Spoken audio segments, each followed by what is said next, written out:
Children, today let us see how we can make a paper cube. നമ്മൾക്കിതിനായി ആവശ്യമുള്ളത് എന്തൊക്കെയാണ്? ഒരു scissors, ഒരു scale, pencil, chart paper തന്നെ വേണമെന്നില്ല, തിക്കായിട്ടുള്ള എന്ത് പേപ്പറായാലും മതി. ഇനി ഈ പിക്ചറിൽ കാണുന്ന പോലെ നമ്മൾ സ്ക്വയർ വരച്ചെടുക്കാം. ഇവിടെ ഞാൻ 3 സെൻറ്റിമീറ്ററാണ് ഉപയോഗിച്ചിരിക്കുന്നത്. നിങ്ങൾക്ക് വലിയ ക്യൂബ് വേണമെങ്കിൽ 4 or 5 സെൻറ്റിമീറ്റർ വെച്ചിട്ട് വരയ്ക്കാം. ഒരു കാര്യം മാത്രം ശ്രദ്ധിക്കണം, സ്ക്വയർ ആയതുകൊണ്ട് തന്നെ എല്ലാ സൈഡ്സും ഈക്വൽ ഇൻ മെഷർമെൻറ്റ്സ് ആയിരിക്കും. ഇങ്ങനെ എത്ര സ്ക്വയർ വരയ്ക്കുന്നുണ്ട് നമ്മൾ? 6 സ്ക്വയർ നമ്മൾ വരച്ചെടുക്കണം.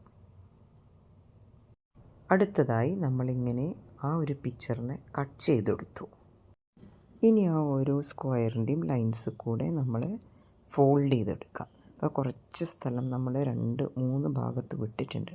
അത് നമുക്ക് സ്റ്റിക്ക് ചെയ്യാൻ വേണ്ടി അല്ലെങ്കിൽ ഫോൾഡ് ചെയ്ത് വെക്കാൻ വേണ്ടിയാണ് നമ്മൾ കുറച്ച് സ്പേസ് വിട്ടിരിക്കുന്നത്. അങ്ങനെ ഫോൾഡ് ചെയ്താൽ നമ്മളുടെ ക്യൂബ് റെഡിയായി. അപ്പോൾ ഒരു വിത്തിൻ മിനിറ്റ്സാണ് നിങ്ങൾ ക്യൂബ് ഉണ്ടാക്കിയിരിക്കുന്നത്. ഈ ക്ലാസ് ഇഷ്ടമായി എന്ന് പ്രതീക്ഷിക്കട്ടെ. Thank you for watching.